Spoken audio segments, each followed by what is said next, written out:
इस पे अब मैं कुछ स्टेटमेंट नहीं देना चाहती। पवन सिंह की धर्मपत्नी मेरे ख्याल ज्योति से जी देना से ठीक भी सवाल नहीं किया है। गया है कि पिछले बार जब आपके पति चुनाव लड़ रहे थे तो क्यों हार गए, कैसे हार गए, क्या आप कुछ बता सकती है? तो ज्योति भाभी का कहना है कि मैं पीछे मुड़ के नहीं देखना चाहती और मैं उस सवाल पे कोई भी टिप्पणी नहीं करना चाहती। क्यों हुआ, कैसे हुआ, जो भी हुआ अच्छे के लिए हुआ, क्योंकि मुझे बस अपने आप पे ध्यान देना और अपने नए लाइफ पे।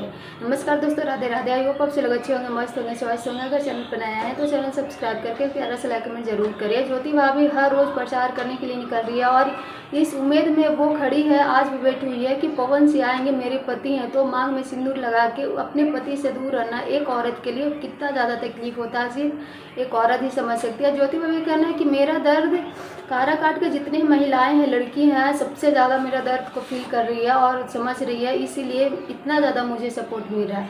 क्योंकि एक औरत के दर्द एक औरत ही समझ सकती है और मुझे जितना ज़्यादा अपने लाइफ में दिक्कतें मिली है, मुसीबत आया है, जितना ज़्यादा मैं कष्ट सही हूँ, सिर्फ और सिर्फ काराकाट के जनता लोग के प्यार आशीर्वाद से मैं इतना ज़्यादा अपने आप पे कंट्रोल कर पा रही हूँ और आगे बढ़ रही हूँ, क्योंकि उनका प्यार आशीर्वाद मेरे लिए काफ़ी हो जाता है। Thank you.